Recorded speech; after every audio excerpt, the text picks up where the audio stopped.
you only really discover the good ideas by just working through bad ideas and playing and refining and make a version of a track. And I'm just doing it now. I made one and I thought it was finished, and it just something was wrong, and it's like too noisy and loud and everything's just too at the front. And I just went in today and just stripped it back, and just suddenly the door unlocked and there's something really cool is happening, and I'm more sure of it now.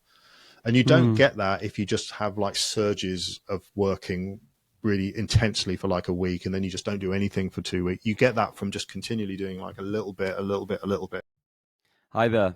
On this episode of the Electric Communion podcast, I chat to James Harcourt, who's been making dance music since the early 2000s, but after a number of years in the musical wilderness, he made a resurgence a few years ago and has since gone from strength to strength, releasing consistently on labels such as Renaissance, Selador, some Over Histories and Siamese, just to name a few.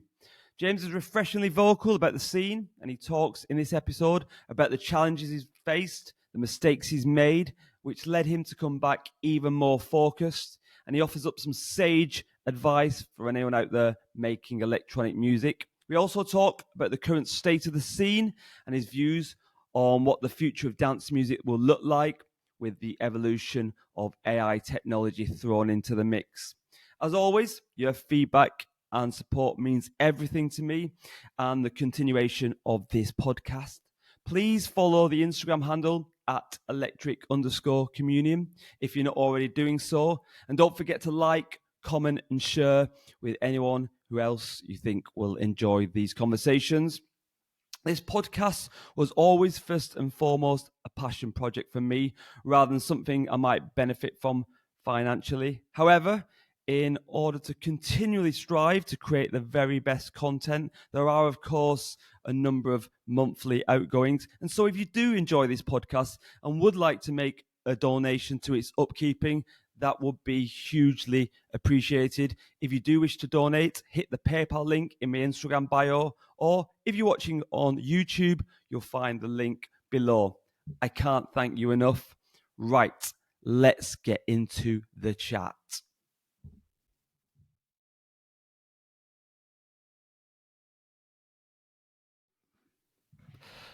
James Harcourt, thanks for being on the show. How's life treating you? Me. Yeah, good. Yeah, thanks for inviting me. It's a bit stressed this morning, if I'm being honest with you, because dishwasher just broke and there's water everywhere, and I was just trying to fix it.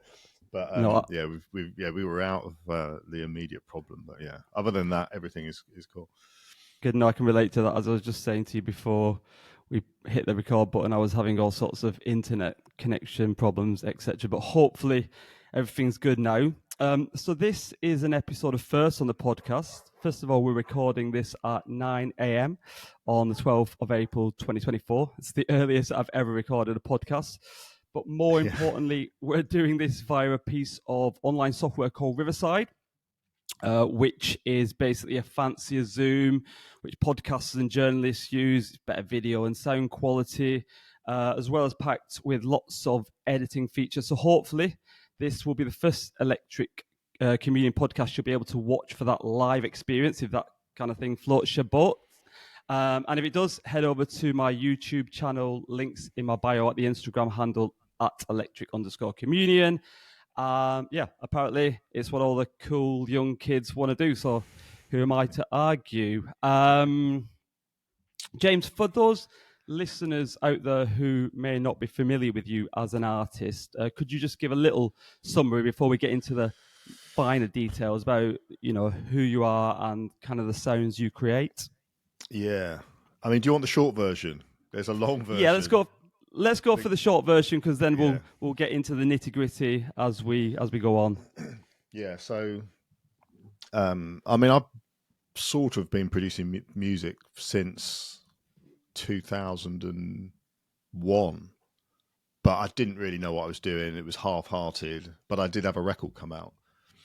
And then I just sort of carried on partying and doing the stupid stuff that 20-year-olds were doing in that period of time. It was a pretty hedonistic time. I was living in London, but I was really into the club music and the club scene, but I just couldn't get my shit together to to produce music consistently, the way you need to be able to express yourself properly. And it was like that, for years, basically, in and out of the scene. I sort of came back, had a bit of success, 2008. I mean, the word tech house meant something different back then, and I had a tech house #1 record at the time, and then that sort of gave me some international bookings, and I was just sort of propelled into a situation which was way ahead of where I really should have been, because I hadn't really, I was just lucking into tracks, and I didn't really know what I was doing at any of it, DJing or producing or any of it. So I was kind of known at that time, but I would say only 2021, relatively recently, did I actually start doing it properly.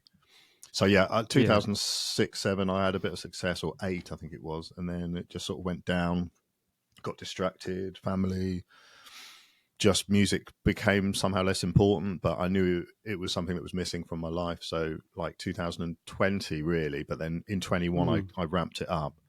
I came back into it. And so most people I think that follow me now probably know me for the music since that time. So in 2021, I started releasing again, and fairly regularly. So I produce, I mean, I don't want to use beatport genres because they don't decide what like, the terms. I mean, terms and labels, what do they mean? It's like, it's melodic music, it's club music, it's 4/4 music. It's kind of in the range of 120 BPM to 126 BPM, I suppose. Some broken beat stuff, some 4/4 stuff. I like minimalism. I like melodies a lot. I try to, make sounds that are a little bit different but conventional at the same time, so people like that familiarity, I think, anyway. So I'm a producer first and foremost, an artist, producer. I do, and then you get invited to DJ places as a result of that, and people think it's somehow the same thing. It's not the same thing. So I've been doing a few DJ gigs, not that many. The circuit's pretty restricted right now. You've probably seen. So I've been out doing a few bits and pieces, but what I really love doing is the studio stuff. So really, I'm a studio guy, but you can't get paid very well for that. Unless you're a ghost producer for the biggest artist on the world who's going to pay you a lot of money to make tracks for them. It's quite hard. So I do other work. I've got other income streams. I do music for the love of it, and I kind of like that as well because it takes some of the heat and pressure off. And so most people will know me as a producer, I think, now. Back then, I was kind of known as a producer and a touring artist, touring DJ, I suppose. I mean, that's really who I am. We'll talk a little bit more about some of the things you alluded to then, about kind of you had that hiatus in your kind of music career, and you came back to it, and we'll maybe dig a bit deeper in a minute. But let's just go back to the beginning. You also alluded to the fact that you're somebody of a certain age, similar age to me, I think. I think there's a clue, and I hope I'm not being presumptuous here, but I think there's a clue in maybe your Instagram handle, James Harcourt 74. Yeah. I mean, there's a few of us who are like that age, but then they've managed their careers better than me. I could name some well-known artists who. No, absolutely. Yeah, me too. I mean, I'm of a similar age to you. I'm 47, so yeah. So you've lived through a few decades of dance music, like myself. I first got into electronic music and kind of the clubbing circa 1994, and I kind of I wonder if you could just take me back to when you first got into it. Was it a particular record, artist, or a night? Because am I right in saying that you're from Hitchin originally? Yeah. How do you know that? Just my research. No, like any good kind of. Like any good journalist, I do thorough research. That's impressive. Yeah. So Hitchin, for I guess listeners who don't know, is northeast of Luton, isn't it, in Hertfordshire? Yeah. Sorry. Yeah. Luton is Bedfordshire. It's like 9 miles from Luton. And I think Luton is like north and to the west a little bit. It's like North Hertfordshire, basically. So it's near Stevenage. It's on like that line that goes out of London, King's Cross, that goes up to Newcastle, Leeds, those sort of places. Sure. And is that where you actually grew up as a teenager? Yeah. Well, I was there until I was like I couldn't wait to get out, to be honest. I was like 18 or 17 or 18, and I just wanted to go to London. Not so much I wanted to get away from it, but I wanted to go to London. You live near London when you're there, and the contrast in, if you're like me and you're not seeing the world the same as most people, it's like there's something fascinating about London. I wanted to go there. I went to university in London, and then essentially I never really left. Right. Except for, when I moved down here, but I never went back to Hitchin. And it was in London then, did you start getting into the kind of electronic music scene? Yeah, definitely, yeah. So in Hitchin, I was in a band, and it was guitars, and it was all of that stuff. And in like the early 90s, I mean, you got to understand, like, I was very slow to mature in emotionally and psychologically. So I was like a toddler for a long time, I would say. And in Hitchin, I was in bands. I was a guitarist. I loved music. But everyone was drinking. You can't really form a picture of what you're trying to do when you live in a lifestyle like that, And it already had started by 17, 18, just alcohol, and life was just sort of happening to us rather than like purposefully doing things, So there was a stronger character in the band who was kind of leading the band, but I knew something was wrong. I wanted it to sound a certain way. And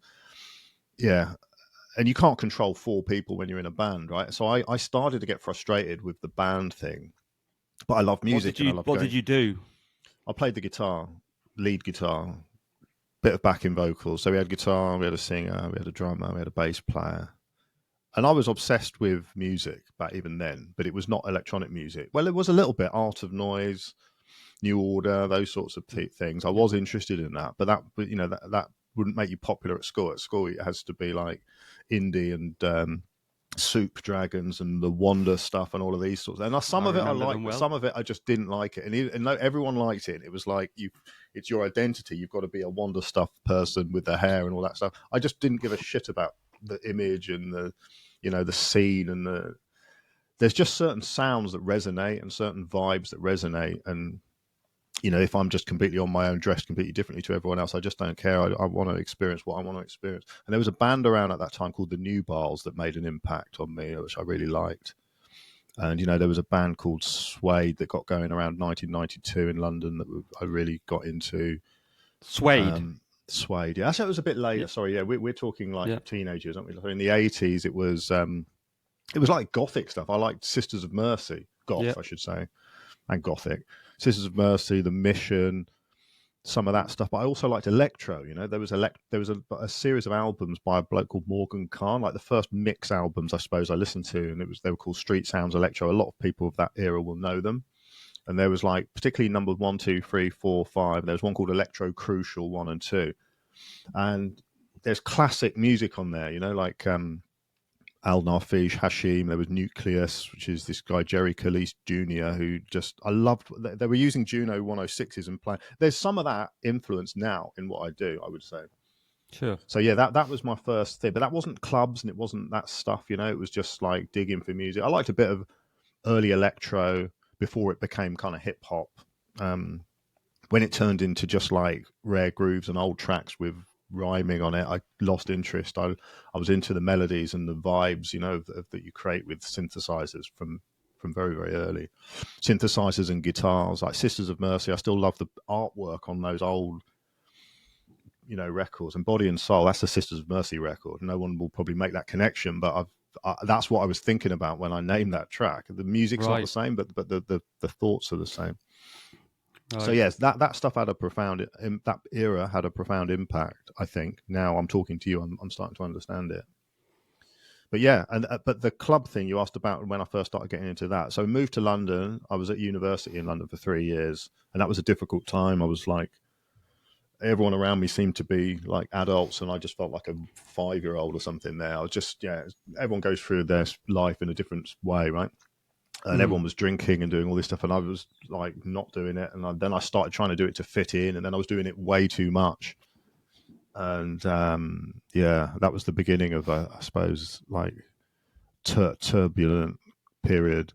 Right. But I was just like bouncing between situations, and I met some pretty hedonistic people who I don't regret it because it was good. I learned a lot from these situations. But yeah, extremely hedonistic guy who I was friends with for a long time. Who was the one I probably need to thank him actually, because he's the one who really interested me in techno and trance and stuff like that. And he had some CDs. I mean, the first one I think that really made an impact was as far forward as 1996. So it was like the year I left uni. We moved into a flat together, and he had this CD called Trip Tonight, JDJ, a guy called Andrew Gallier, another one called Tomislav, and there was like a breakbeat one, and that I must have listened to that like thousands of times, and that there's like a series of trance tracks at the end of Andrew Gallier's CD that are just like, even now I listen to them and I absolutely love them. And you can't find them anywhere. They're like really obscure tracks, like I'm not been able to find a digital version. I did have some vinyl. I bought and sold so much vinyl over the years as well. That's like, it's just ridiculous. These are the situations I got myself into where I just run out of money and then I need to sell all my vinyls. Then I want them again. So I end up buying them again and then I have to sell them because I need the money. And it's just like, yeah, sure. Yeah. And were you DJing then as well with the vinyl? No, not at all, man. Not at all. But I mean, at that point I could barely do my shoelaces up and pay my rent. You know what I mean? I was the guy who was in the club getting thrown out of the club. It was that sort of thing, being completely honest with you. And then I sort of got into my head that I want to buy records, and buy turntables. And so that happened later, talking like 1996 or 7 or something like that. So the first club I went to was... Yeah. Sorry, I was going to say, yeah. The first club I went to was called the Complex in Islington, and again, it was this chap I was friends with at uni who was just like constantly smoking weed, constantly. He's just like a drug machine, this guy, and but he was the one who introduced me to the music. He had those CDs I just mentioned, and he had a load of friends come up from. He was from somewhere in the West Country, Wiltshire, I think. And he had some friends come up and they were all going out for a night out at a place called the Complex. This was 1995, I think. Yeah. So it was like in that period post that rave thing, yeah, but when music was getting a bit faster and harder. And there was a fella called Andy Weatherall. Andrew, you must know Andrew Weatherall, right? Of course, he used to, absolutely. I've seen him many times back in the 90s myself. Yeah, but he didn't play all of this. Like, he had this Sabres of Paradise and that, but he used to play hard techno, like really hard techno. Like, but he would come under that bracket on Beatport now, under the label of Raw Deep Hypnotic, I think. And it was just relentless, tuneless music that just seemed to be constantly at the point of boiling, but never exploding. And I remember going to listen to that and thinking, there's something interesting about this, but there's also something missing from this, But I didn't know what the alternatives were. I was just like I say, a toddler in a sweet shop discovering things. And then I don't know how it happened, but I went to a Renaissance party in the Cross in London, right? And the Cross in London was a great club. And that had a big impact on me because it was like, whoa, this is just emotional. It's like a completely different thing. And Do you remember who you saw? I was definitely a fella called Nigel Dawson was playing, who I think was a really good, reliable, like banging it out kind of DJ back in the day. And sorry, can you hear my dog in the background? Yeah. I can't make I can't make that stop. Yeah, it was. Okay. To be honest, I can't remember the first one. I think it was him. It might have been. There was a John Digweed night, and then there was a fellow called Daniela Davoli, who also was a really good DJ, but that was in the downstairs room of Turnmills. And they were like 3 occasions where I was just like, fucking hell, wow, I love this music. And then I was going to the record shops, Plastic Fantastic, City Sounds, all these ones in London, and they were giving me piles of records. I was listening to them and said, none of these are the records I heard last night. Where are the fucking records? Where is this vibe that I was hearing? And I think they used to get annoyed with me because I kept saying, no, can I try some different ones? And I couldn't find it. And I was getting frustrated because I got the feeling that there's like a gatekeeping thing going on where these big DJs are given like advanced copies or acetates or whatever it's called of like, and that was, I suppose, my first taste of like how that scene was working. It was like protective, big DJs, they have records. I'm the only one who's going to have this record. It's like, oh, fuck off. This is, so I just thought I'm going to start making it myself. Right. And this is probably now as far forward as 1998, moved house a few times, that sort of thing. Had a girlfriend by this point and just had a computer with Cubase 3.7 I made a few tracks that just purely out of vibes and inspiration. I didn't know about anything about mixing. I didn't have any friends who knew what they were doing with it. It was just me pissing around in a studio. And I've sent it to a few people, and there was some interest, but I could tell that they liked the ideas, but the execution was a bit rough, you know. But then some guys in Canada were starting a label up, a vinyl label, and released it, you know. And they said, "Oh, we'll give you a 5-record deal, and we'll pay you for each one." This was like 1999 or something, 2000, 2001. I think that wasn't the track Scala, was it? Because I know that well, I saw on Discogs your first release there was Scala / another track called Casualty. Is that right? Yeah, I've listened to them. Scalar, or Scalar. Casualty. Scalar. Yeah, Casualty was a reference to myself being like, because I was just always tired and always not functioning well because I was like going to clubs and just overdoing. Because a part of me at that time had problems with, you know, just trying to escape from the realities of life. I had personal problems, I would say, but I didn't really know about it, and I was behaving in a way that was dysfunctional. But the music was a really good release. So that Scalar Casualty was it was very, you know, it was difficult to mix records as well as you can now back then because the tools weren't as good. I didn't have good, you know, I didn't have a studio. It was just like a computer with like the worst speakers you can possibly imagine. But just the idea, and I was basically making music off the memories, I suppose, of what I'd heard in clubs that I really liked, but couldn't find anywhere. So everything was kind of just literally done on your, I guess, PC. You didn't have any hardware. And I mean, obviously now there are lots of kind of go-to YouTube tutorials, etc.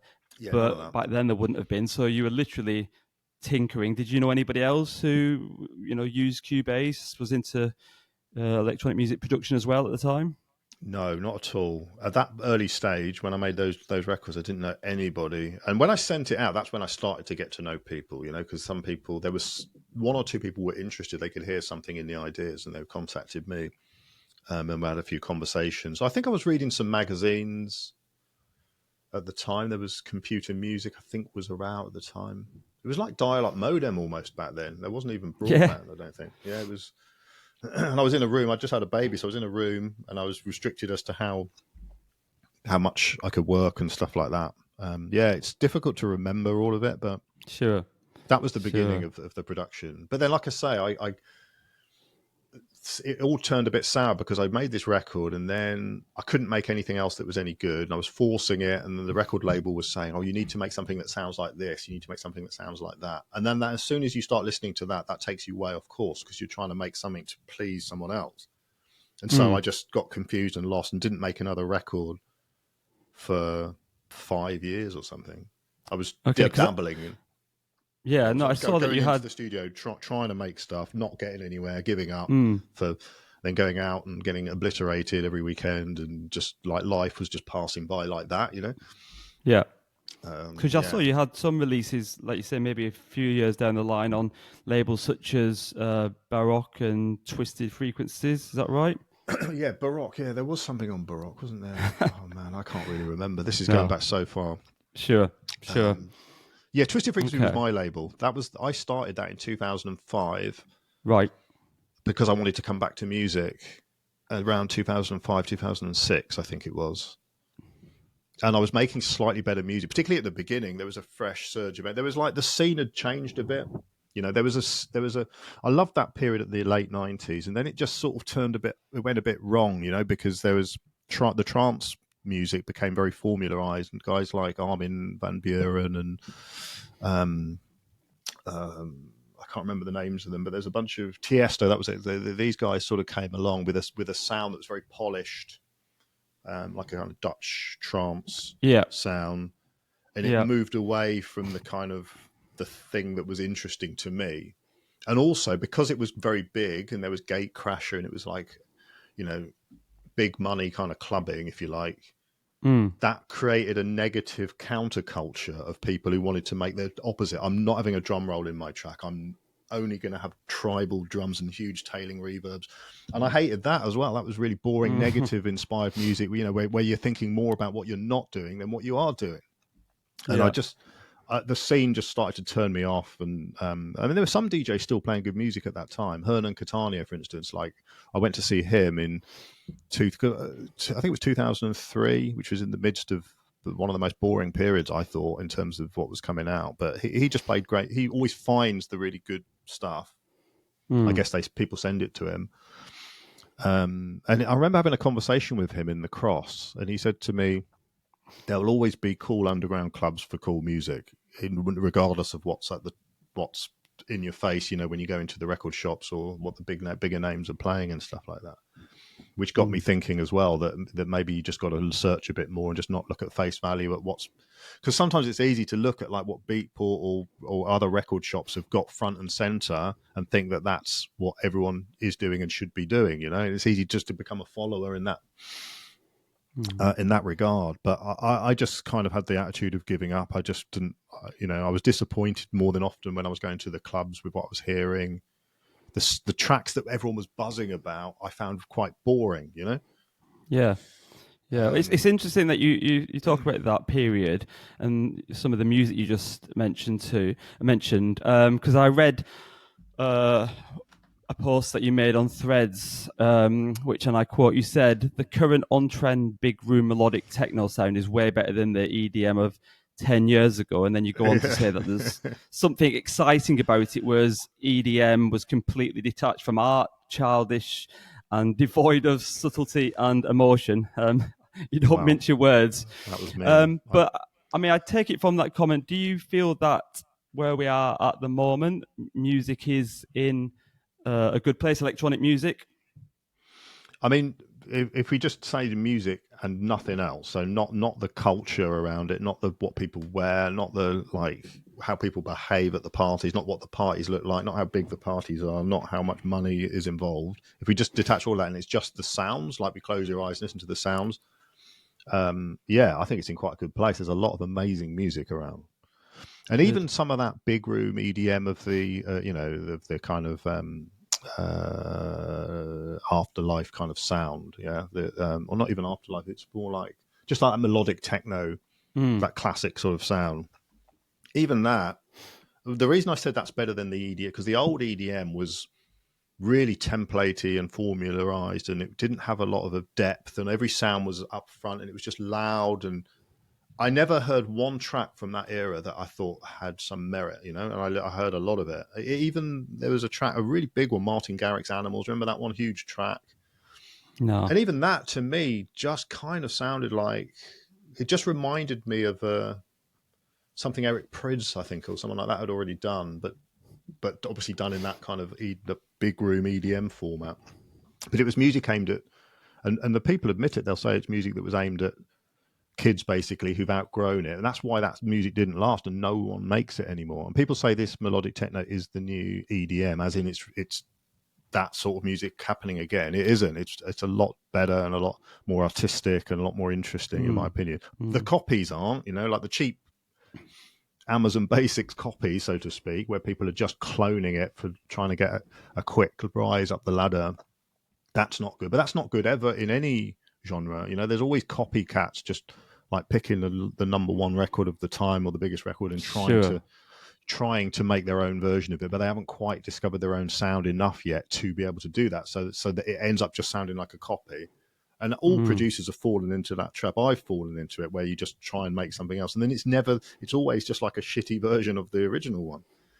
But the idea is to try to avoid releasing that, you know, so that there's a lot of really good music around. And for example, Mind Against have just put out this like massive compilation, 20 odd tracks on it, and I listened to it yesterday. Every track is amazing on that. It's like it's inspiring. It's like I don't feel like I want to copy it, but I just feel like I would love to hear this. Okay. And do you think?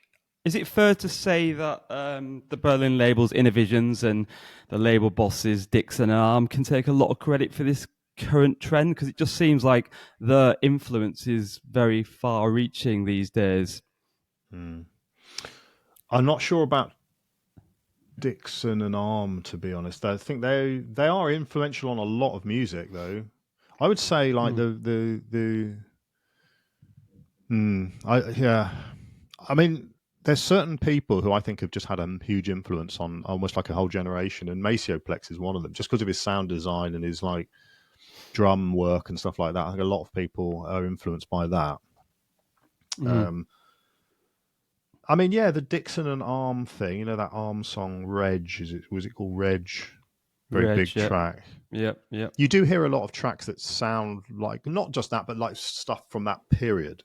But, you know, Tale of Us, you know, people were copying that. I mean, I think sometimes people copy just because something's big, right? Because they've got an aim of wanting to advance their careers. And so you get a volume of music that sounds like a certain sound, but not inspired by it. You don't hear that inspiration. The Innovisions thing, I think, is part of it, but I think it's Innovisions and the dynamic Afterlife.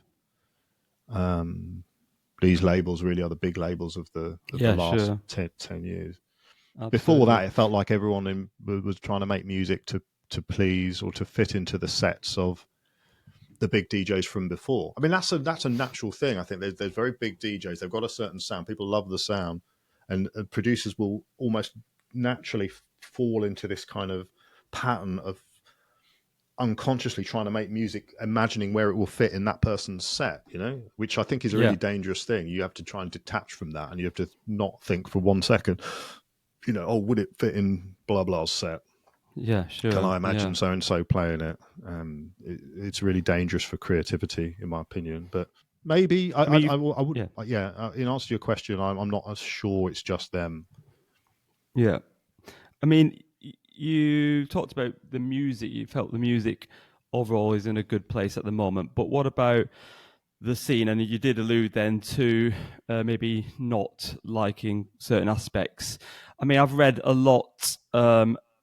And I'm sure you have at the moment, about, you know, the scene, certainly in terms of the clubbing scene in the UK is almost seems to be reaching a crisis point, because you've got some artists who are charging astronomical fees. You know, the term business techno is one that you keep hearing.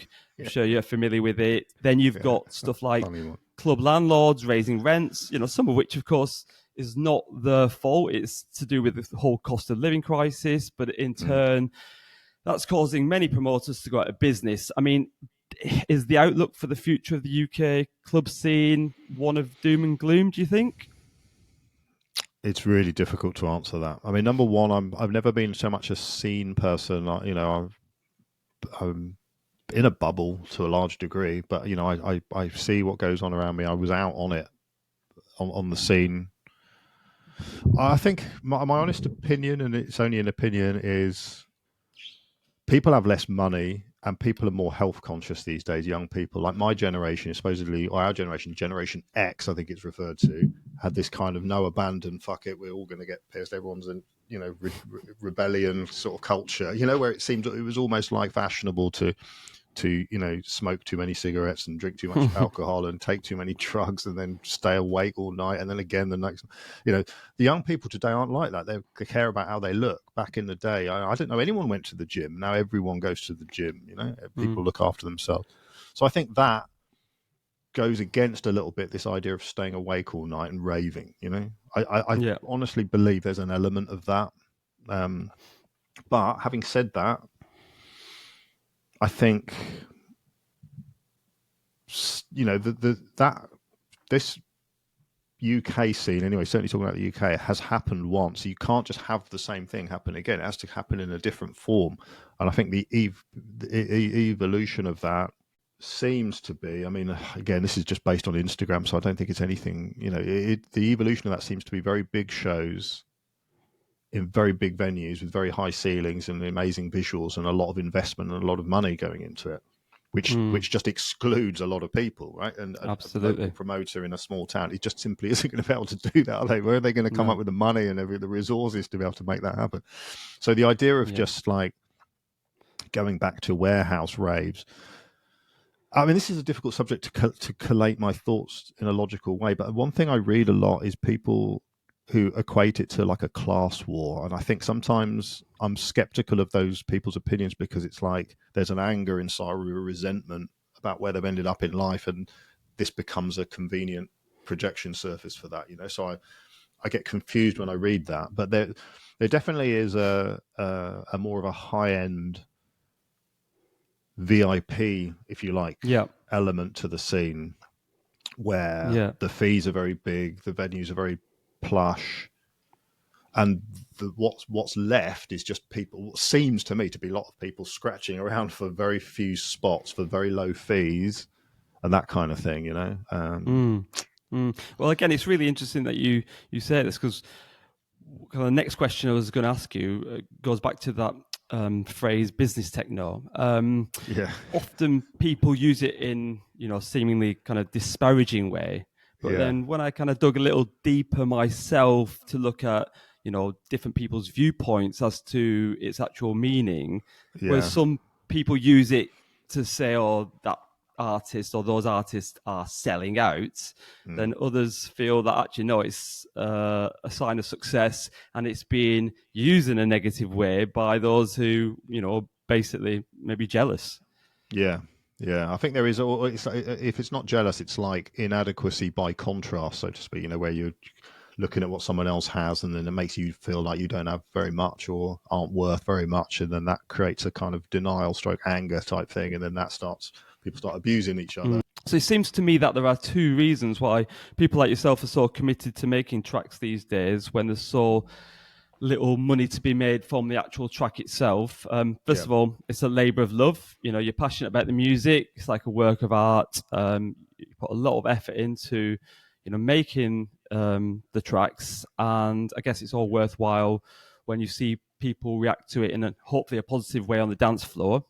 And then number two, to get yourself DJ gigs, if that's the kind of direction you want to pursue. I mean, these days it seems that if you want to make a decent living out of DJing, and I guess there are a few lucky exceptions, you really do need to be producing music and getting releases out there on a fairly consistent basis. Would you agree with that?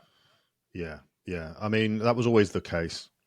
I would say, like, when I had my first go around this thing, like through 2006, it was the productions that got me these gigs. I wasn't even looking for them. I suddenly started getting invited to different places. There was a place up in Leeds. I did a couple of things, and then it was India and Russia, and I had some repeat. The places where it goes well, they ask you to come back, and suddenly it's like it became an income stream. But I wasn't really managing myself very well, so I wasn't really making as much money as I could have done if I'd have had the business mindset. So this business techno concept is basically just people who are looking after their, a lot of the big DJs from back in the day. You could accuse. I don't want to say it doesn't have to be a pejorative, but what they're doing is business, right? Because they're looking after their careers and their position, and often it's managers that do that because they can do that sort of uncomfortable, unpleasant thing of demanding extra money and insisting on this sort of late checkout from the hotel, or a hotel that has to be within so many kilometers of the airport, or whatever the hell it is. An artist who wants to do the friendly thing, a DJ, doesn't want to be in the position to say that. They're thinking it. They want to get paid a lot of money, but they don't want to. They don't want to project that image publicly. They want to project the image of the nice, happy guy publicly. Right. And that's not me being mean or anything. That is just the truth. And anyone who's being honest with themselves would just admit that. But at the time, I was, like I say, I had personal issues. I wasn't really, I was just trying to escape from everything in life, And even when I was at the gigs, I was trying to escape from talking. That's why I was so comfortable playing in countries like Russia, where no one could understand me and I couldn't understand them. It was like I could connect with people the only way I know how to, which is through the music. And then I kind of didn't have to. I was relieved of the burden of having to, and there's some fear, when you're around people who are judging you, or particularly other artists, competitive, like putting you down. It's like, I just wasn't able to deal with that sort of thing back then. Yeah. And believe it or not, at all different levels, I haven't been to the highest level, but, the middle level, so to speak, the people are just as, funny with each other, if they feel you're a threat or something, then as they are in an office, workplace, or wherever else in life it is. So I would say that the a lot of people produce music, I think, so that they can get gigs, because you can't get paid, like you say, from making music. The only way to get paid is to get gigs. I like the actual gig moments. I particularly enjoy the sleepless nights, traveling. I just recently did one. I stopped drinking altogether, right? So I recently did one abroad. It's like there's 2 now I've done abroad where I haven't drunk at all, and it makes such a difference. Like the next day, I'm back to normal rather than having to have a week of being mentally ill to get back to some sort of normality. But yeah, people have different passions. I mean, there's people who are just primary DJs. That's what they want to do. They want to play other people's music. They want to dedicate their life to going through the oceans of music that comes out, cherry picking things and playing that. I never really got that. I kind of just felt like in the end, we're all going to pick the same records, and like, where's the, I always felt like I needed to have my own music to have the sense of individuality, So I started to feel like a fraud around 2012, 13, when I was getting all the gigs for the good music that had come like 3 years before, but I wasn't making any more good music, and that music was too old to play. And so I was just turning up being an average DJ playing other people's music. I just was not. And, and if you don't feel good about it, no one else is going to feel good about it. And it just like, I just didn't feel right. I had no musical identity. And then it took me a lot of years to realize that the reason I'm making it is to express myself, And if I play DJ gigs, I also need to express myself by playing some of my own music. I guess that's what I'm saying. And in terms of DJing, before we actually get back to your musical production, in terms of DJing, is that something that you're actively seeking to do more of, or do you just kind of wait till offers come in? Because I saw you were planning to do a tour of India, which got postponed. Is that going to be rescheduled? Yeah, it's going to happen at the minute it's happening in June. I don't actively go out looking, because it just takes time, and I think you need someone to do that for you if you're going to do that. And I've got this element of uncertainty about whether, the idea of just diving in and doing that and having that as your full-time income just seems like madness, because it's so unreliable, right? So I always want to be doing, if I'm going to do that, I'm going to do that along with a bunch of other things. It's always going to be the way. I think that's the case with a lot of big DJs. I mean, like Dixon, you mentioned earlier. I think he was like a director of a football club or something. And I'm sure these guys have got other business interests as well. They're not just waking up every day, I'm a DJ all day long. There are other things as well. And I think that's just a smart move.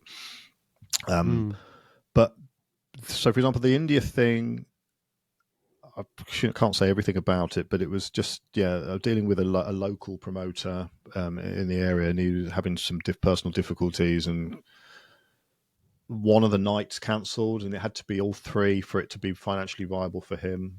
I think the Sunday pulled out very late, or they'd double booked. They'd booked some other guy at the club where they had announced me, so that didn't happen. And then I think they had to pull. But meanwhile, the Pune night, the second night, the Saturday, was being advertised all over, and I was getting really stressed about it. So, why are all these sites in India announcing this, and we're saying it's cancelled? And I got really fed up. So it's been moved over now to a different group who are arranging it for June. So we'll go there for 3 dates in June. Okay. Yeah, I mean, it's not my bread and butter, DJ. Yep. I mean, it probably should be for the money aspect, but I guess what would force me into that was if I just had no money and I had to do it, then I would. But it's what I seek. What gets me out of bed every day is coming into the studio and just what's going to happen, sounds wise. That's very exciting because it's always something new. And DJing, I also found with that I got confused about whether I'm because you're playing for other people, really. That's the thing. Yeah, it's the point of compromise was always a confusing thing for me. It's like I'm bored of this record because I've played it the last 10 nights, but I know for a fact that the first time someone hears it, it's going to explode and they're going to love it. So I should be playing it for them. and then it's just this constant questions that were going around my head are like, am I being selfish? Am I just doing it for myself? Or am I just coming here for the night out so I can just escape from the real world? Like, what am I doing? And I couldn't answer the question. So that's why, and also I wasn't making any music. So I just wasn't getting the inquiries. And so it sort of petered out. Now, again, because the music's it's starting to sort of get to where it was and people are paying a bit more attention, those offers come organically, as a result of that. And if they're convenient or they seem good, I'll go with them, Yeah. Now, going back to music production, obviously you talked earlier about how you started off using Cubase, and I presume you still use Cubase now. Yeah. And you talked about back then, the simplicity of it. How has it changed over the years? I mean, do you find it easy to adapt to new technology and innovations, and how do you keep up with it in what must be a very fast evolving industry in terms of all the tech on offer? You work in technology, don't you? You told me that the other day, so that must help as well. Yeah. So and I work in a very small local company who take a great interest in new technology. Not so much in audio production. There's an overlap with but audio processing and streaming and that sort of thing is. So yeah, I mean, basically, what I would say is I'm not a slave to tech when it comes to the creative stuff. Number one is just playing around and seeing if I can get something that sounds cool.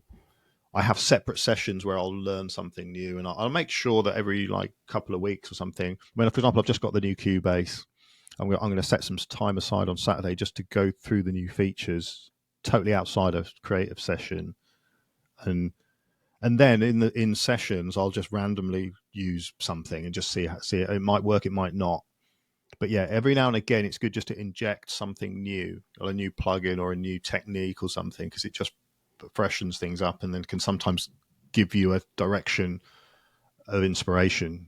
I'm still using all the same old synths, but I still don't know them all completely. I haven't tried every combination of dials on them yet. So yeah, I suppose I just dedicate a little bit of time every now and again to just find it. I'm not the guy who's reading every white paper on the bleeding edge of everything and the what's the word, early adoption junkie who's just has to get the first of everything. I think sometimes when people do that, in programming, I don't know about in music, but in programming, when people do this early adoption thing, often it's a significance thing. It's like they want to have an edge on people.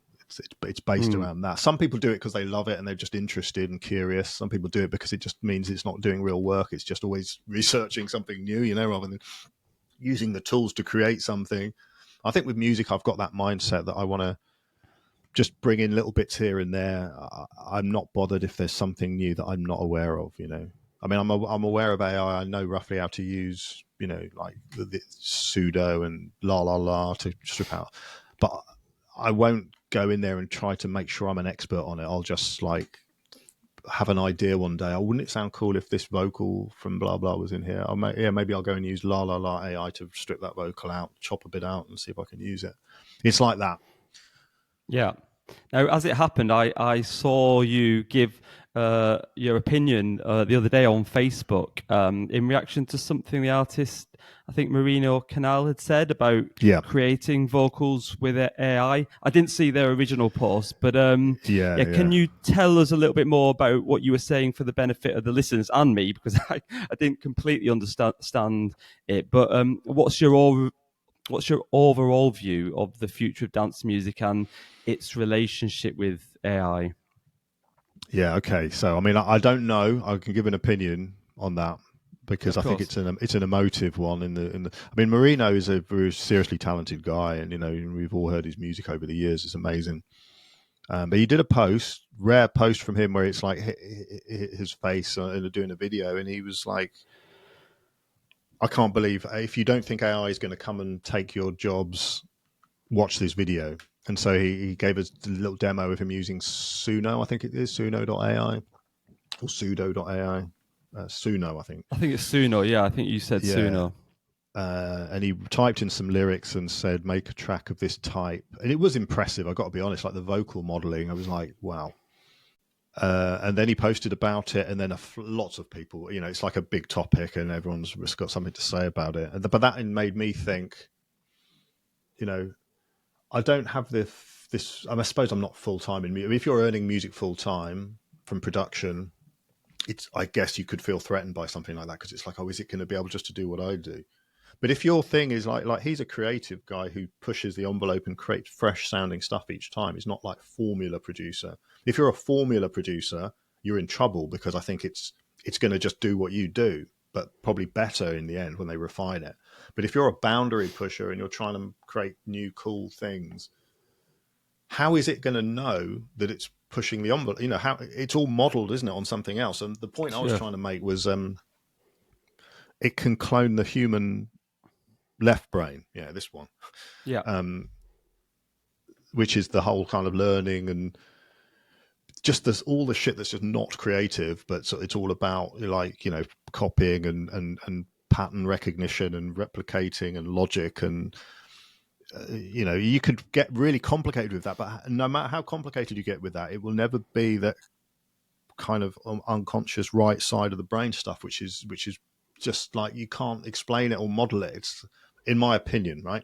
So yeah, I don't think it can do that. And I think I tried in a long-winded way in that post to say, you could ask it to make a billion tracks, right? And just think that maybe one, and just say to it, no rules, just do random stuff. And then you're just going to get like white noise probably for most of it. But maybe somewhere in there'll be something cool, but you have to listen to 10 billion hours of, or whatever it is, of music to get to find something that's interesting. Or I mean, when it comes to arranging tracks, it has to be templated, doesn't it, on something? It's never going to just get the feeling, oh, that would sound cool here, or that like rush of blood that says this would sound really amazing here. And it just comes to you out of nowhere. And that's the moment where you do the little things in the arrangement window that end up sounding really, really good. And when you're just sitting there forcing it, like, oh, maybe we need to have a drop at this point, they're the things that don't sound good, that don't sound inspiring, that sound like pedestrian, run-of-the-mill. And I can only see it doing that second thing, right? Where maybe it's good because it's copied from someone else, but then it's already gone, it's already happened before. So I don't feel like it's a threat to certainly what a lot of good producers are trying to do. But I think if you're a ghost producer just churning out, like hard techno of the templated drum code style, or you're a, generic Afro hat or whatever it is, I think you have a right to feel a bit worried by that. Okay, fair enough. Okay, let's talk more about your music, your releases. You've had a string of releases on some really respected labels: Renaissance, some Over Histories, Siamese, Selador, the list goes on. I'm always interested when I'm speaking to guests about how you choose your label, or do they sometimes choose you? Does it work both ways? Do you always kind of have a label in mind for each track you release? Not always. Certainly not at the beginning. I was just making stuff. Actually, to be honest, no. Yes, rather. When I was getting going again in 2021, I did have Tram Shall Platinum in mind, because I always loved the music they released, and I guess I was making stuff a little bit with them in mind, but I was trying to be creative as well.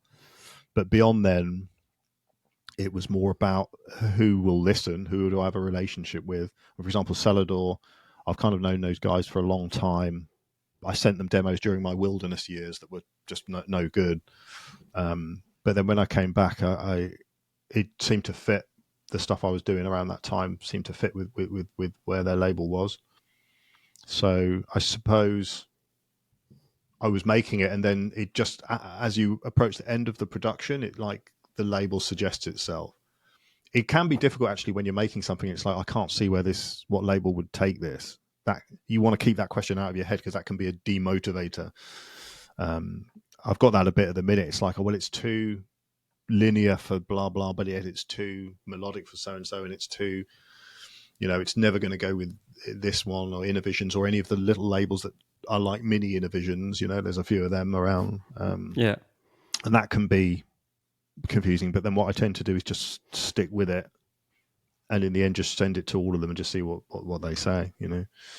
Okay, because that's kind of my next question. Do you send it to one, wait to see if you get any feedback. If it doesn't work out, then you send it out to all of them, and then do you wait to see which one comes back first, or if you get several offers? Have you ever been in that position where you get several offers and then you have to choose? Yeah, I did have that once, and that I didn't handle it very well, and I pissed someone off, and they don't talk to me anymore as a result of it. Yeah, that was at the beginning though, because everyone was ignoring everything. I thought, well, I can't send it to one and wait 2 weeks for it to be completely ignored again, and then send it to another one. I sent it to two guys, and one immediately offered to sign it, and one just said it was amazing. But maybe I was just stupid. I didn't see that as I want to sign it.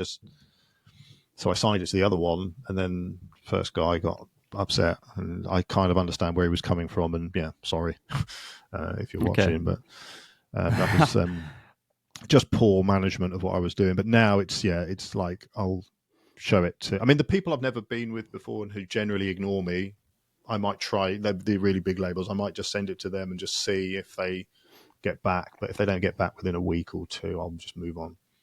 Normally, yeah. Okay.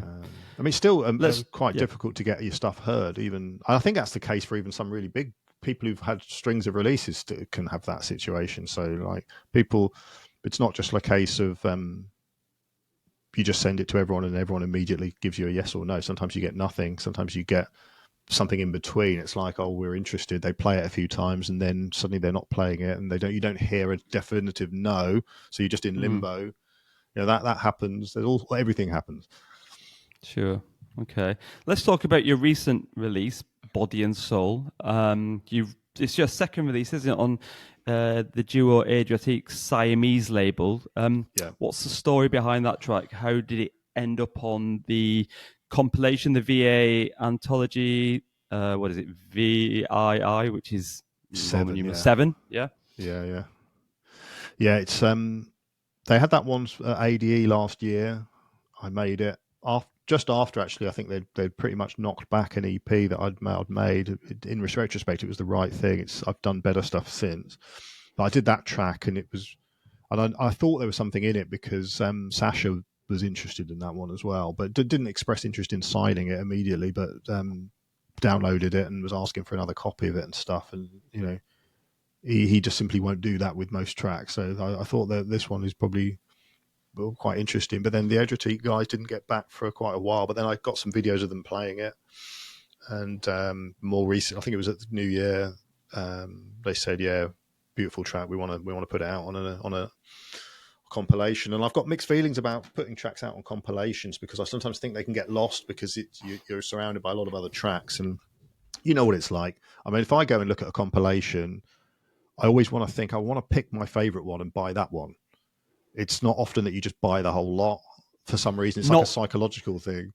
Not when they're available on Beatport now, where you can just pick and choose. Obviously, back in the day, you bought a compilation like we did on a CD or vinyl back in, I don't know, WA Smiths or wherever. And yeah, you had to put investment into that, didn't you? And and you get a lot as a result. You ended up kind of liking tracks maybe that you didn't at the beginning, because I paid this money, so I'm going to invest the time. And I think that is an issue now. Almost tracks are kind of throwaway. You listen to it once or twice, and you go, okay, didn't like it, in those first moments, so move on. Which is, it's quite sad, that, isn't it? Yeah, you're right. Yeah, that discovery that you get, like if you buy a vinyl sampler with like 5-6 tracks on it, there'll come a time, even if it's like 6 months later, where you'll just say, I wonder what this other one sounds like. And then you think, fucking hell, this is really good. And it's just like, I've just bought a new record. I think the only way that happens now is if people hear someone else playing it, and then their word will spread. And I think in the end, a really good track will find its way, even if it doesn't Beatport chart in that first week or 2 weeks or whatever, it will just shift over time, and it will stream over time. I think that's my feeling anyway. But yeah, you're right, that the compilation format. But then Siamese, it was such a strong compilation as well. There's so many good tracks on it that I mean, it would have been the best of my discography, I think, probably going back a year. But on that, it's up against tracks that are all of the same or higher quality. It's like a really, really strong compilation.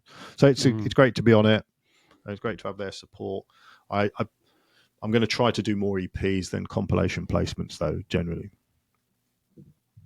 Okay, well, let's have a little listen to a bit of that track now.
So that's Body and Soul, released recently on the Siamese label, as I mentioned before, a VA called Anthology 7.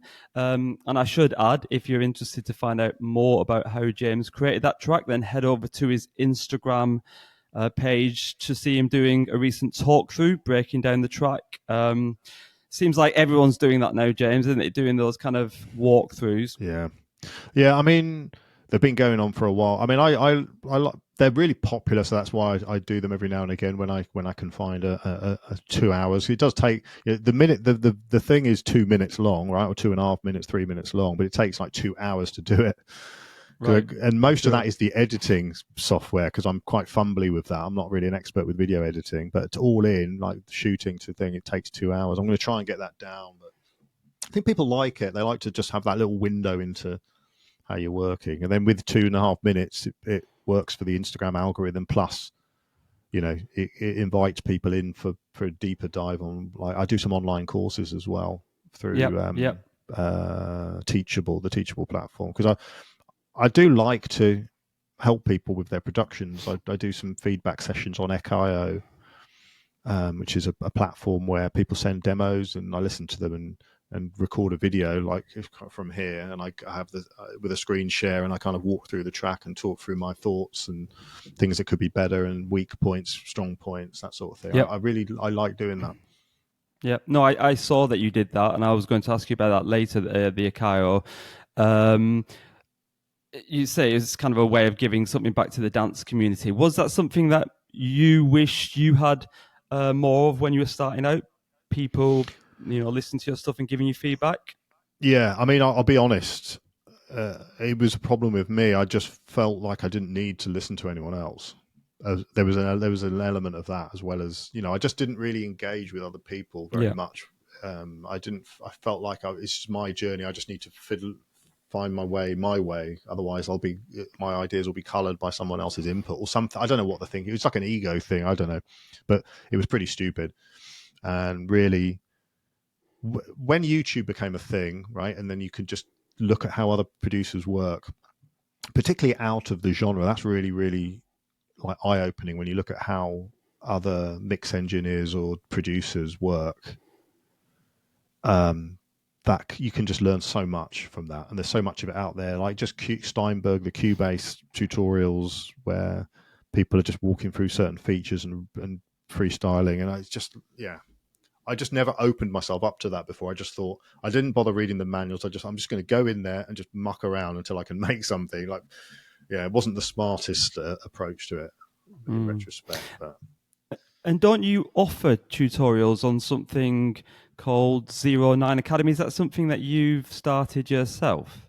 Yeah. So it uses a platform called Teachable, which is an online kind of course platform. Pretty generic. There's a few options for that sort of thing out there. But I recorded like a 3-hour thing like last April, I think it was. I shot that and edited it down. And that walks through a track I put out on Renaissance called Puppeteer, but in depth. I didn't really advertise that as much as I probably should have done. I'm not so great in the business and marketing aspect of things, but I put that out there, got really strong feedback from the people that did it. I'm going to do another one because I'm always learning and I'm better at it now anyway, I think. So I could probably share something more or do a few more where I focus more on one part of the process. So it's like 2-3 hours dedicated just to sound design and, blending sound, that sort of thing. It's rewarding to give something. It's not like giving something back as in like a trading sort of. I feel like I'm indebted to. It's not like it's more like it will help raise people's game. Hopefully, it'll help contribute to some inspiration because I got a lot from when I watched. I did a couple of Adenox and Becker's in 2020. I just randomly signed up to their thing, and that just opened my eyes a lot. You're just seeing someone else work. There was a conversation between a guy called Paul Nolan on the thing called Make Your Transition and Patrice Boymel, who I was aware he was a really great producer, but they had this conversation for 3 hours. And it wasn't a studio thing, but it was like more about the mindset of production.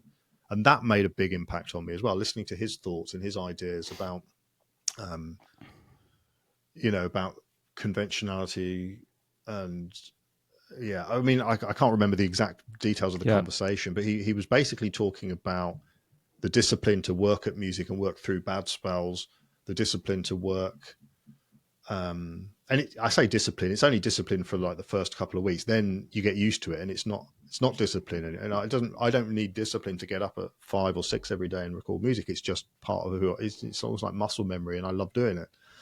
But there's at the beginning, if you're used to just laying in bed all day or whatever, there's some discipline required to snap out of that and get into the thing where because you only really discover the good ideas by just working through bad ideas and playing and refining and make a version of a track. And I'm just doing it now. I made one and I thought it was finished and it just something was wrong and it's like too noisy and loud and everything's just too at the front. And I just went in today and just stripped it back and just suddenly the door unlocked and there's something really cool is happening, and I'm more sure of it now. And you don't get that if you just have like surges of working really intensely for like a week and then you just don't do anything for 2 weeks. You get that from just continually doing like a little bit. And it just, and I got that from watching that, that conversation. And then I watched, some really renowned production engineers, tutorials.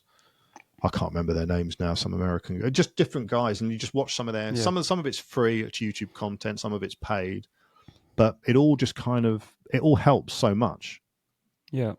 And I just, when I was younger, I guess I just didn't ever do that for some reason. And if I guess I was, just had a fear, I suppose, of of working with other people to the point where I wouldn't want to sit in the studio with someone, and there weren't the options really to look at how other people work. I would get it from magazines like Computer Music and Future Music magazine. I was a subscriber to both of those and like huge piles of those magazines.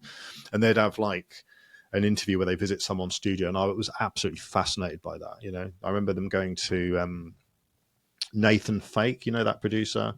Yep. They went to his studio and he was like using the oldest version of Cubase on like the oldest computer, and his methods of working, I mean, that inspired me to buy that synthesizer, the Roland SH09. So I do it because I think it does really make a difference. It doesn't make a difference to everyone, but when it does make a difference, it's huge. Yeah. Now, you talked at the beginning about how you had this hiatus, I think about around 2017. You were going through a rough patch, I think, where you just weren't feeling it anymore in terms of creative output. Can you elaborate a little bit more about that time and the subsequent decision to get back into music. And because since then, your career, as you alluded to yourself, has flourished. You've had a string of successful releases on successful labels, which we just mentioned earlier. What changed? I mean, you've kind of just talked about listening to that conversation between Patrice Baumel and Nolan, and I noticed you've said something. I saw something again, my research, where you mentioned about that you use the term creative. Was it creative hours? Where, like you said, instead of just randomly sitting around trying to wait for something good to come, you were very kind of disciplined in when you made music and the time, and if things weren't working within that time, you're like, okay, well, that's enough for today. Was that one of the key factors in kind of, I guess, your resurgence? Yeah, definitely. Yeah, and that was one of the things that came out of that Patrice Baumel conversation when he was talking about know your creative hours. I mean, it seems so obvious now, but it didn't occur to me for years that when I'm sitting there on Sunday at 4 p.m. and nothing ever seems to happen, but I keep trying to do it. Whereas if I try and do it at 4 a.m., stuff just flows. I mean, ideally, I would work when it's the middle of the night. I think but that's impractical because of the body clock thing. So the next best thing is like first, really, really early in the morning. I mean, that to elaborate on that period, the EDM thing was getting big. I was having personal problems. My dad died. Other people would, there was just a few unpleasant personal things that happened. Plus, I'd kind of given up on music, drinking a lot. It was just a downward spiral and I was finding, I was arguing. I was one of the people who was getting involved in arguing with people on social media a lot, and there was a lot of things to argue about around that time. You'll remember the whole European Union, Donald Trump, and then it was, there's just like and if you're minded of anger or sort of frustration, you're going to find those things and you're going to invest time and energy in arguing with people online about just stuff you don't care about really when it comes down to it. So I'd lost the musical identity. I mentioned that earlier, right? I was playing, the DJ gigs were getting fewer and fewer, and the ones I was playing, I felt completely disconnected. I didn't have any music of my own. I was dreading them. I felt it was just, everything was wrong in my musical world at that time. It's hard to describe it now, but and I was just getting more and more detached from it, I suppose. But then, like I say, around about 2019, I think it was, I started paying more attention. I just felt something was missing. And I think, I was looking at some interviews. I saw that particular conversation, and that was like, wow. Yeah, he was talking about he had a not quite the same, but he had a bit of success, I think, around the 2008 period, and then it tailed off, and he wasn't really working very hard at it. And what his message was, you've got to take responsibility for where you are. And I was kind of thinking, there's something in that, like this isn't someone else's fault. The what's happened here is down to me. I didn't really know what I was doing at the time. I wasn't committed to making music. I had no kind of strategy or goals I was going for. I was too interested in just drinking and hedonism and avoidance strategies, basically. And so I just made a decision to work every day on music, just a small amount, without any kind of like pressure. It's like before it was like, I've got to make another track. I haven't made a track for ages. I've got to make something. And I'd invariably go back to my big track in 2008 and think, should I just make another one of those? It's like, this is all fucked up, this kind of thinking. So just erased all of that stuff and came back with a different mindset of just making stuff fresh. That's really what happened. I mean, that period was quite long. I mean, I dabbled in that period. I wasn't just completely I still had the studio here, but I was just, when I was in here, it was late at night with a bottle of Weiss beer, chatting to other producers in a sort of circle jerk of negativity, essentially, and moaning and complaining and reminiscing about the old days. And I suddenly got the feeling like, I don't want to be that guy. I don't want to end up like someone who's just talking about the past and moaning about what's happening now. That doesn't serve anyone. Now, you talked about social media. And you're quite vocal on social media in regards to the state of the scene. I think you're very open and candid about what it's actually like being an electronic music producer. You know, you discussed, alluded to some of those things in the conversation we just had. One of the things that was the main driver for me to reach out to you to do this podcast, because of a post you made earlier this year, I think early March, where you discussed how social media is often a platform for artists, etc., to boast about their wins. You said about the records they've sold, the gigs they're getting, the jet setting, and generally how life wonderful is. And I guess that isn't just exclusive, is it not, to electronic music producers? That's, you know, lots of people use social media as a vehicle to pretend almost that everyone, life isn't is life is rosy, you know, regardless of what area of life they're promoting. But I think it was really brave and open of you to say that. And I could see from the comments that, you know, that garnered a lot of respect. So a lot of other people agreed with you. Just to quote a few things you said about how artists often post the wins on social media, but don't always recognize that this creates a false image of plain sailing. Rather, it masks the dedication, commitment, and effort that goes into the process. And you go on to say how this can be demoralizing for struggling artists. And you shared some of the realities of actually what it's often like behind the scenes.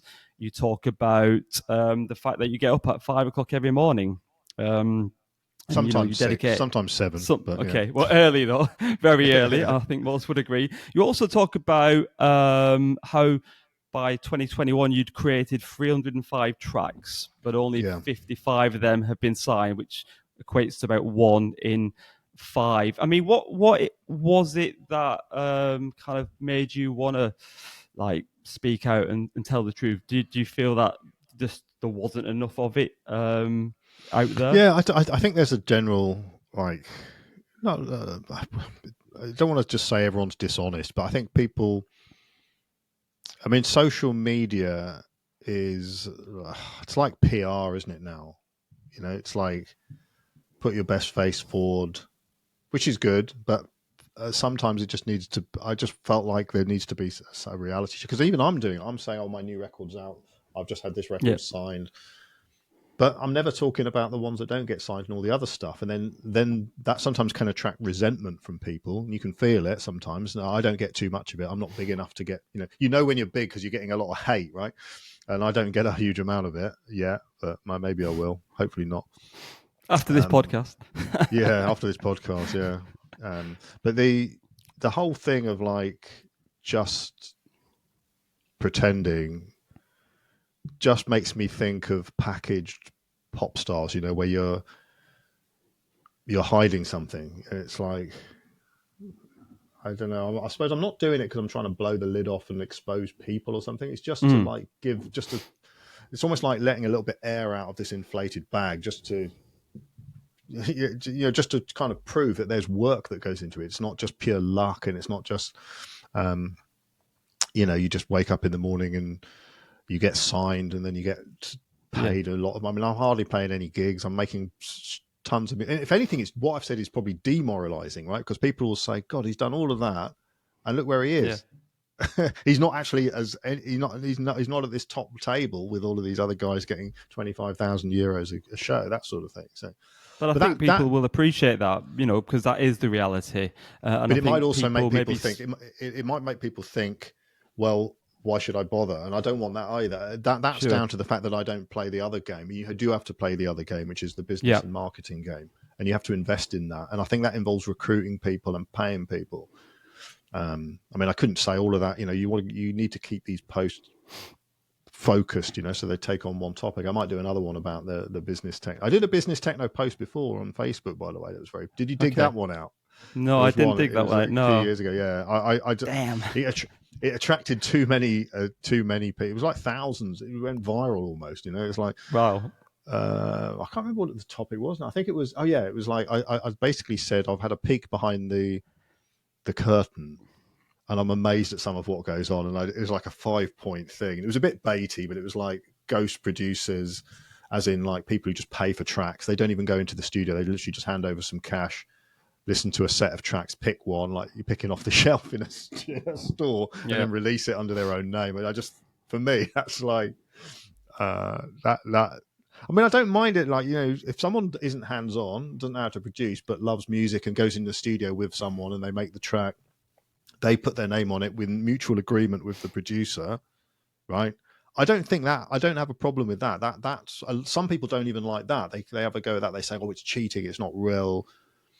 That's a mutually agreed thing, right? But when it's like NDAs and it's just picking, and then pure, it's that's where it crosses the line for me. And so I pointed that out, and that attracted a lot of negative comments, as in like not negative towards me, but just people. Yeah, and I realized that posting that sort of material is not really the best thing to do, because it just encourages a tidal wave of like bad vibes. Not what I'm trying to do.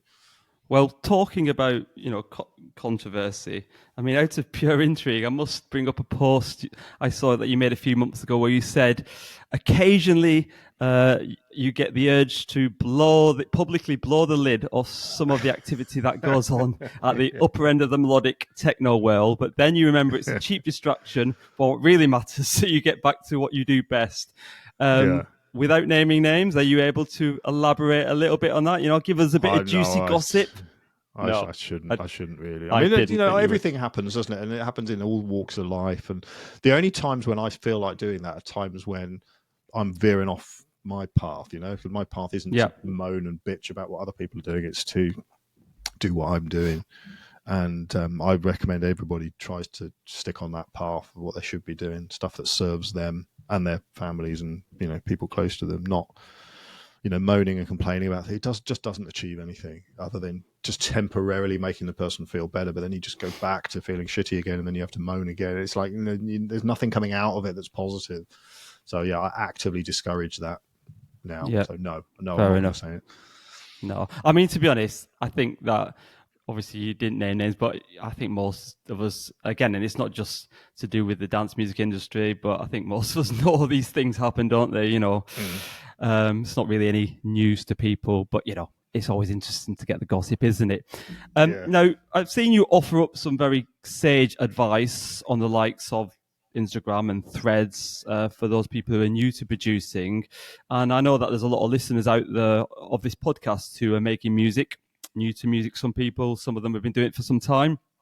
And they always say to me that they really appreciate the advice that my guests offer up. Can you just give us some top tips? Like you say, you've learned a lot on your journey. What are some of the best kind of advice you could give people for actual producing of music? Like or general career things.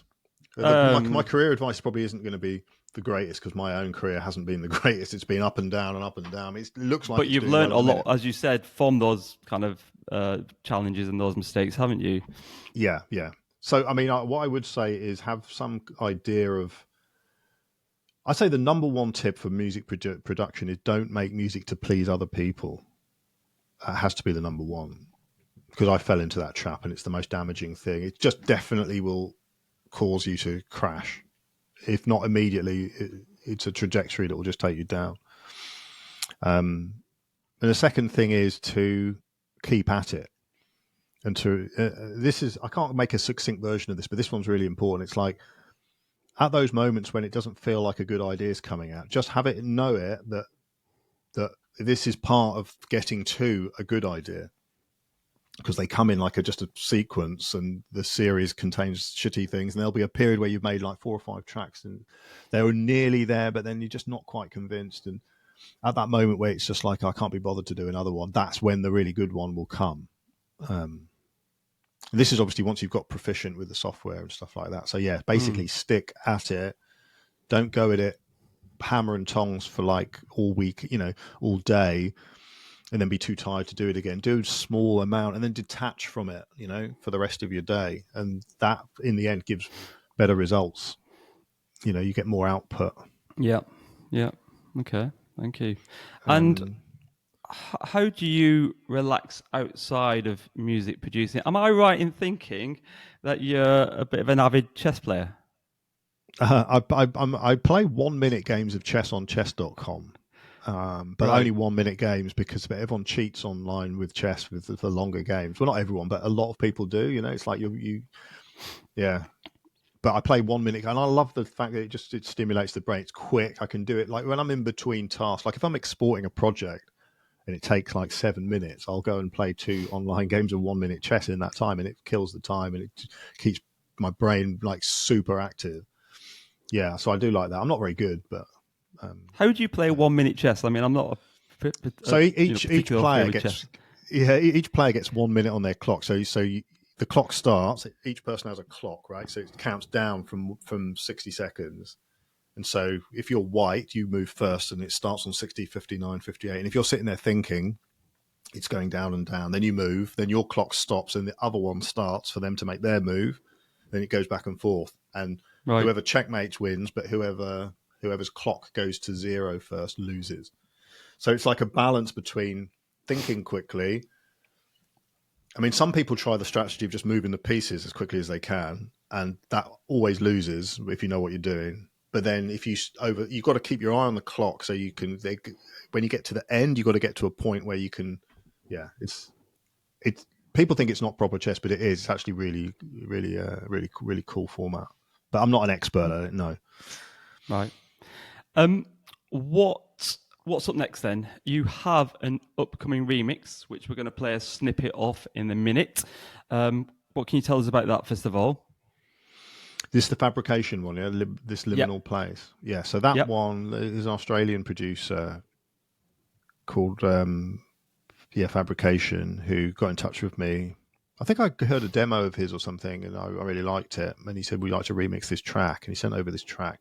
And I thought it was using a vocal sample, but it turned out it was a vocalist, and I've since done a track with her, a UK vocalist called Leo Wood.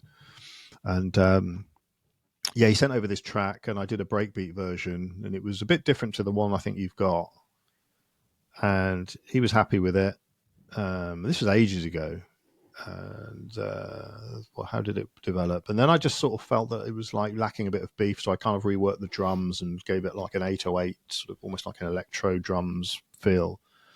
And it just evolved over time. It's one of these ones I just go back to here and there, and then in the end, it's become one of my most popular ones. I mean, the mixes and stuff I've done. I haven't played it in a club.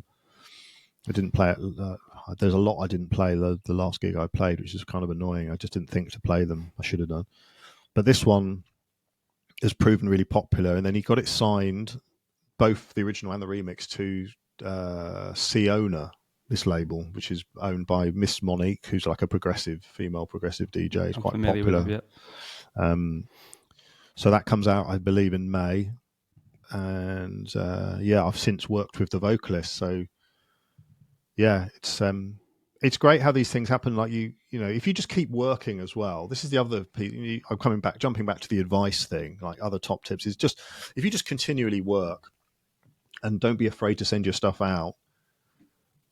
Sort of out of left field will come opportunities, because even if they're not, like, you'll send us stuff to a label and the label might reject it or something, right? But then the DJ might still play it, and then that might lead to an opportunity, or they might pass it on to someone else, and that might lead to an opportunity. So when it feels like a door's closed and you get a not for us, or no, we're not feeling it, mate, or that, those kind of comments, it doesn't always mean that's the end of the road. It's like, so long as you're in the game and you're proactively doing stuff and taking action, stuff just happens. It's just when you don't do anything and you just stop and you're just back on Facebook or Instagram complaining about something or whatever it might be, that's when it stops. So that's the other piece of advice I'd give, is just to stay active. Okay. And what about the 250 tracks you spoke about that haven't been signed? Are you still working any of them, pushing for a release, or have they been resigned to what my former guest Reg calls the graveyard? The graveyard, the graveyard of ambition. No, some of them just like had one good sound in, so they just become something else. So they just sort of evolve. there are some, particularly from like the early days, which are just like there's literally nothing good in there. They're like the main theme's no good, the sound isn't good. I just rushed through that early stage of the process too much. But this is the thing. This is, another piece of advice comes out of that is like if you make a load of tracks and they get rejected, you've just got like a wealth of material. Like if you wake up one morning or you go in one evening or whenever you do it, and you don't know where to start, you can just go into randomly these old projects, and what will happen is that, oh yeah, this is garbage, this is shit, this is no good. And then suddenly there'll be one that's like, oh wait a minute, this part is amazing, and then that will give you the inspiration. You suddenly get a load of sources of inspiration and starting points, if you like. Because with the retrospect and like detaching from it, you can just strip things away. And I don't know how it works. Maybe it's different for other producers, but for me, I need to completely get a track out of my system before I can look at it objectively. And when you're in that subjective, it's still swirling around your head and stuff. Your judgment's off, and things will sound good that aren't. Things will sound good because it's buried in a load of bad, but there is something good in there. But you send it to a big label, they aren't going to hear that. They're just going to hear the overall picture and just say no. But there's gold in there, and you need to keep them, and go back in and dig the gold out, basically. Let's have a listen to that remix you just talked about. It's by an artist, as you said, called Fabrication. The track is called This Liminal Place, and you say it's out on the Siona label next month. Is that right? So that one's coming out in May, I think. The actual date hasn't been set yet, but I've been told that it's May. Okay, let's have a listen to that now.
Okay, so all I've got to really say now, James, is we've mentioned your Instagram handle already, at James Harcourt 54. We talked about your 09.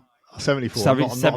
That would make me Sorry. 70 years old.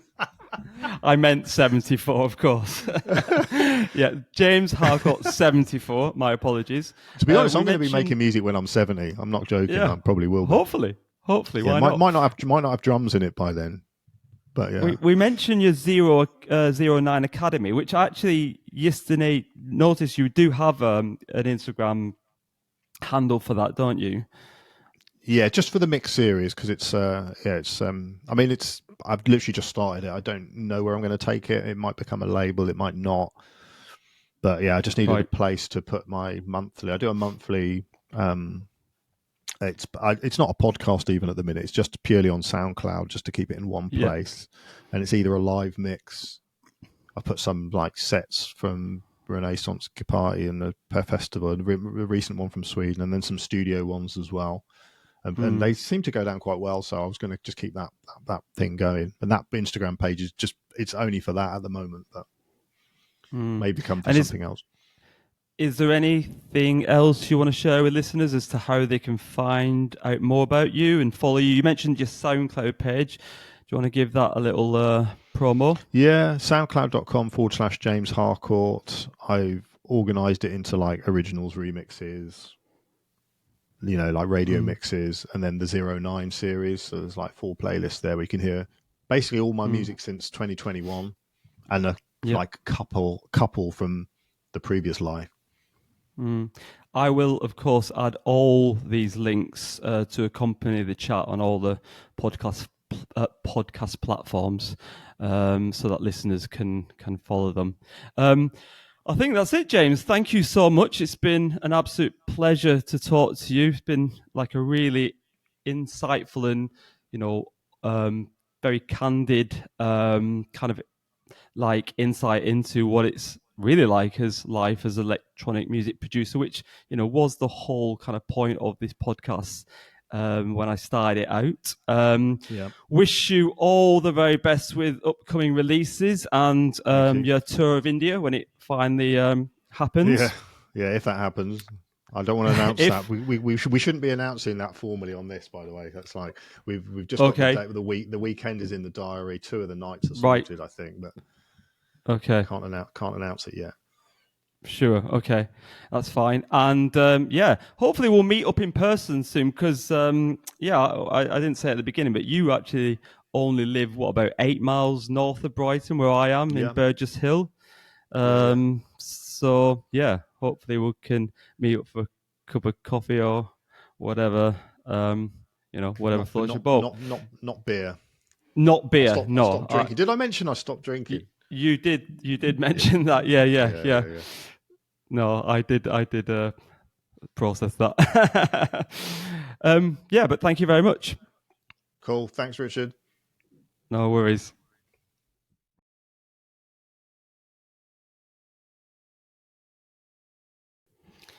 Thanks again, James, for the really insightful chat. I hope you enjoyed it as much as I did. Don't forget to check out the links that accompany this podcast, referencing how you can follow James.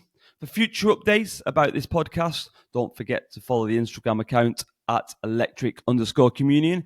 And if you haven't listened to previous episodes, you can do so via the links in the bio, and you can find the episodes on your platform of choice, including my SoundCloud page and my YouTube page. You can also check out my Spotify page, which has a selection of work from all the artists who've appeared on the show. Until next time, take care and keep dancing.